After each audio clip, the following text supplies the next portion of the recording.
हमारे विद्यालय में जो होते हैं बच्चे, वो पत्रकार होते हैं। सौ मोटे पत्रकार मैं इसलिए कहूँगा कि जो चीज़ आप करते हैं विद्यालय में, वह घर जा कर के अपने माता पिता, पड़ोसी, भाई बहन सबसे शेयर करते हैं। और आप अच्छा कर रहे हैं, नहीं कर रहे हैं, बच्चे को जानकारी नहीं भी रहती है, तो वह कहीं न कहीं आपकी जानकारी को इस तरह से प्लेस करते हैं कि आपने जो बताया है वो कितना सही है, कितना गलत है। आप अगर जो भी बताए हैं वो अगर ग्राह्य भी होता है तो अपने गार्जियन के पास बोलते हैं, तब उनके गार्जियन समझ में, अगर उनके गार्जियन पढ़े लिखे होते हैं तो उन्हें समझ में ये आता है कि अच्छा, इसका मतलब इस लड़के को ये बता दिया गया जो सही नहीं है। तो जानकारी उन तक पहुँचती है कि हमारे शिक्षक ये जो जानकारी दे रहे हैं वो सही नहीं दे रहे हैं। और अगर कोई उम्दा जानकारी आपने दिया है तो वाहवाही भी करते हैं, अरे कौन शिक्षक आपको पढ़ा है?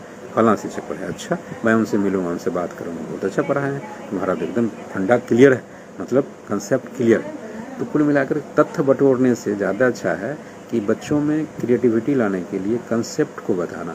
कंसेप्ट जब आप बता देंगे तो उस पर तथ्य तो वो ले ही लेगा, याद ही कर लेगा, और उस पर कई चीज़ें उस बेस पर आगे बढ़ के बनाएगा। और आप हमेशा समझिए कि बच्चे जब कंसेप्ट एक बार समझ जाते हैं तो फिर भूलते नहीं। आप एक फार्मूला पर बता दीजिएगा कि इस फार्मूला पर इस तरह का बनेगा, और अगर ट्विस्ट भी कर दीजिएगा और वो कंसेप्ट समझ गया कि इस फार्मूला का निर्माण कैसे हुआ है, तो निश्चित रूप से बच्चा उस फार्मूला बेस्ड आंसर करने में भी वह अपने कंसेप्ट को जोड़कर और उस ट्विस्ट किए हुए प्रश्नों को समझकर और उस फार्मूला के द्वारा निश्चित रूप से परिणाम तक पहुंचेगा। तो हमें ब्लैक बोर्ड का यूज़ करना चाहिए। अभी जैसे नहीं भी क्लासेस चल रहा है तो शिक्षक आपस में क्लास ले सकते हैं। जैसे कोई संस्कृत के शिक्षक हैं और वह संस्कृत अच्छा पढ़ाते हैं, तो बाकी शिक्षकों को संस्कृत का तीतः अंति वगैरह जो भी उसका पेडागोजी है या फिर व्याकरणिक चीज़ें हैं, वो अगर बता देंगे तो कहीं न कहीं दूसरे शिक्षक को एक लाभ मिल जाएगा। और एलिमेंट्री एजुकेशन में तो ऐसा है कि हम क्लास 1 से 8 तक सभी विषयों के विषय में हमें इतनी जानकारी ज़रूर है, अगर कोई पूछे तो जवाब देने की स्थिति में रहें। इसलिए आप आपस में मिलकर श्यामपट्ट का उपयोग करें, और जैसे एक शिक्षक आधा घंटा का क्लास लें, साइंस का क्लास लें, बाकी शिक्षक उसको सुनें। इससे क्या होगा कि साइंस के विषय में जो गतिविधि आधारित कार्यक्रम करना होगा, और वो शिक्षक जो पढ़ा रहे होंगे आपको या बता रहे होंगे वो नहीं रहेंगे, तो आप भी उस बिंदु पर अगले दिन बच्चों को बता पाएंगे, एक समझ बनेगी। तो इस तरह से आपस में एक लर्निंग, पीयर लर्निंग जिसको कहते हैं, बच्चों के लिए होता है, वह शिक्षकों में भी हो सकता है। जैसे जिनको ग्लोब के विषय में जानकारी है तो दूसरे शिक्षकों को ग्लोब के बारे में बता देंगे, जिनको मैप के विषय में जानकारी है मैप के विषय में बता देंगे। कुछ आदमी ऐसे होते हैं जो हिंदी के अच्छे जानकार होते हैं, कहाँ पर की होना चाहिए, कहाँ में ई की हर्ष ई की मात्रा होनी चाहिए, कहाँ पर दीर्घ की मात्रा होनी चाहिए, कहाँ पर धा और घा में फ़र्क महसूस होना चाहिए, ख लिखने का क्या होगा, तालव्य श जो होता है उसका उच्चारण कैसे होगा।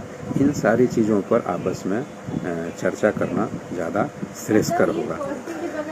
मैं ऐसा समझता हूँ कि जीवन भर अध्ययन लोगों को करना चाहिए। तो जीवन भर अध्ययन में शिक्षक सबसे ज़्यादा अध्ययन करते हैं ऐसा माना जाता है, लेकिन ये सच है कि शिक्षक बनने के बाद बहुत कम शिक्षक अध्ययन करते हैं। उन्हें लगता है कि मुझे पढ़ाना है तो मैं जा कर के पढ़ा ही लूँगा। तो अध्ययनशील तो होना ही चाहिए। अभी हम अमेरिका की बात करूं तो अभी कुछ दिन पहले ही, 2-4 दिन पहले मैं देखा कि स्वामी विवेकानंद के विषय में वहाँ पढ़ाए जाने की सूचना है कि उनकी जीवनी को पढ़ाया जाएगा। स्वामी विवेकानंद हमारे यहाँ थे, हमारे यहाँ के लोग हैं, हम उनकी जीवनी को पढ़ाते ही हैं, लेकिन अमेरिका भी उनकी जीवनी को पढ़ाने के लिए अपने कोर्स में रखने की बात किया है। इसी तरह से देखा जाए तो एक अपने बिहार के ही हैं, एक सिंगर हैं जो गाना गाए थे, मुन्नी बदनाम हुई। ये भी ब्रिटिश में जो संगीत का पाठ्यक्रम है उसमें शामिल किया गया है, ब्रिटेन में, और वहाँ भी संगीत का जो ये होता है, क्या कर सकते हैं उसको, संगीत का कोर्स और उसके पेडागोजी बेस्ड जो कह सकते हैं कि संगीत कैसे सीखा जाएगा, कौन सा धुन कैसे बनाया जाए, किस तरह से किया जाए, इसके ऊपर रिसर्च चल रहा है। तो हम लोग यह समझते हैं कि अरे ये गाना तो ऐसा है, टिप्पणी टीका टिप्पणी नेगेटिव करते हैं, लेकिन इस गाना को हमारे विदेश में अब किस तरह से लिया जा रहा है ये भी देखने का है। तो कोई भी टिप्पणी करने से पहले उन चीज़ों को समझना चाहिए आखिर उसमें क्या है। हो सकता है उसके धुन अच्छे होंगे, बोल अच्छे नहीं होंगे, तो धुन तो हमें ग्रहण करना चाहिए। उस धुन को बनाने के लिए क्या प्रयास करना चाहिए, ये एक विधा हो सकती है। तो कोई ज़रूरी नहीं है कि कोई भी चीज़ हम टोटलिटी में समझ जाएं कि टोटलिटी में अच्छा होगा। टोटलिटी में नहीं भी अच्छा होगा तो उसका आंशिक चीज़ ही अगर अच्छा है तो वो हमें ग्रहण करना चाहिए। मैं अभी देखा था कुछ दिन पहले आपके ग्रुप जो खास करके बिहार टीचर्स हिस्ट्री मेकर्स जो ग्रुप है, ये एक भारत श्रेष्ठ भारत अंतर्गत हमारे राज्यों के बीच में अंतर संबंध स्थापित करने का जो प्रयास किया गया है, और ख़ास करके बिहार के लिए मिज़ोरम और त्रिपुरा 2 राज्य हैं, वहाँ के कल्चर से बिहार के बच्चे जानेंगे वहाँ के कल्चर को, और यहाँ के कल्चर को मिज़ोरम और त्रिपुरा के बच्चे जानेंगे। इसमें भी काफ़ी उम्दा वीडियो मैंने देखा था किस तरह से मिज़ोरम और त्रिपुरा में कल्चरल एक्टिविटी होती है, वो हमारे बच्चे किस तरह से सीख रहे हैं, कैसे यहाँ के लोग यहाँ के लोगों का चीज़ें वहाँ के लोग सीख रहे हैं, इसमें भी बेहतर काम किया था। मुझे लगता है कि सभी शिक्षक अगर मिलजुल कर यह प्रयास करें कि हमारा बिहार श्रेष्ठ बिहार बने, हमारा भारत श्रेष्ठ भारत बने, और इस हेतु काम करें, तो शिक्षा विभाग और शिक्षक एवं विद्यालय एक ऐसा प्लेटफॉर्म है और ह्यूज बड़ा प्लेटफॉर्म है जिस पर हम अगर लगातार काम करें तो बहुत सारी जो व्याप्त विसंगतियाँ हैं समाज में वो खत्म हो सकता है। मैं एक छोटा सा उदाहरण बताऊं कि आप अगर राह चलते कोई व्यक्ति को देखें लड़ झगड़ रहा है, तो कोई एक व्यक्ति आता है उसका वीडियो बनाना शुरू करता है और मारपीट हो रहा है पूरा वीडियो बना रहा होता है। मैं यह कहना चाहता हूं कि अगर वीडियो ना बना करके उस मारपीट होने वाले की स्थिति देखते हुए बीच बचाव करके अगर उसका बचाव कर दिया जाए तो शायद किसी की जान भी बच सकती है। अब वीडियो बना लेने के बाद किसी की जान चली जाएगी तो उस वीडियो की क्या उपयोगिता रह जाएगी।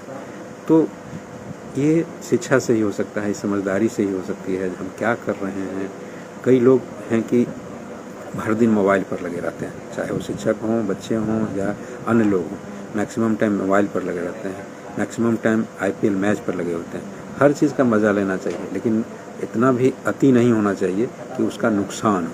इन चीज़ों को भी देखना है। अब शिक्षक हमारे अगर विद्यालय में हैं, अगर भर दिन मोबाइल पर रहते हैं तो फिर वो ना ज्ञान अर्जन कर रहे हैं और ना ज्ञान किसी को दे पा रहे हैं। ऐसी स्थिति में थोड़ी सी मुश्किल होती है। तो कोरोना काल में स्वयं को बचाते हुए और अन्य के जीवन का बचाव करने के ख्याल से आपको सोचना पड़ेगा जो हम क्या क्या कर सकते हैं।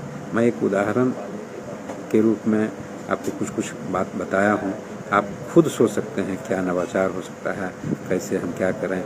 मतलब आप सिर्फ अपने वर्ग कक्ष के विषय में ही नहीं सोचें, वर्ग कक्ष से बाहर जाके हम क्या कर सकते हैं, किसी के जीवन में हम किस तरह से अपनी उपस्थिति दर्ज कर सकते हैं जो उसका जीवन बेहतर हो जाए और बाद में आपको वो याद करें। तो आपको कई एडवर्टीजमेंट होते हैं, जैसे देखिए अभी आम और लीची का फल आ रहा है और इसके लिए जो कीट होते हैं, मतलब जो नुकसान पहुंचाते हैं, वो एडवर्टीजमेंट आ रहा है अखबारों में।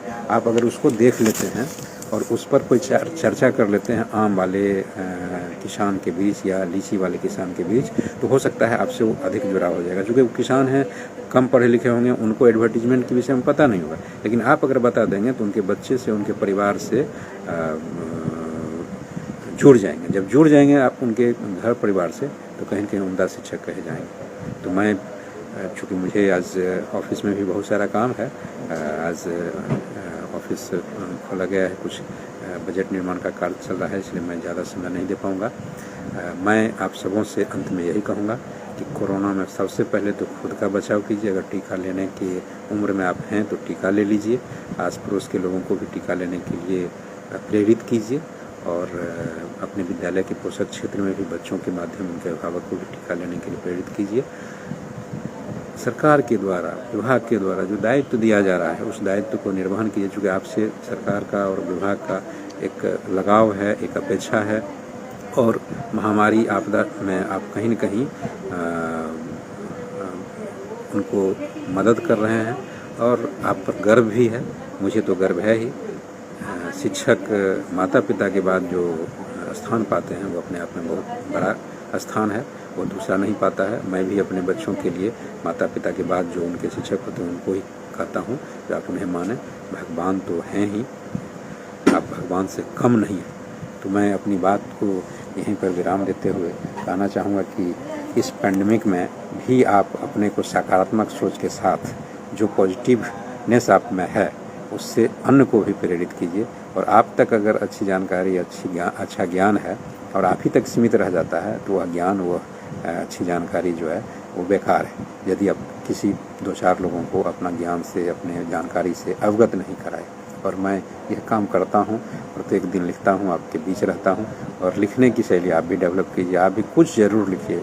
कोई ज़रूरी नहीं है कि आप दिनचर्या लिखिए, कुछ भी लिखिए, लेकिन लिख करके रखिए, रखते जाइए। और अध्ययन अध्यापन में कम से कम 2-2.5 घंटा 3 घंटा शिक्षक प्रत्येक दिन दें। इन्हीं बातों के साथ मैं अपनी बात को समाप्त करता हूँ। बहुत बहुत धन्यवाद। बाय।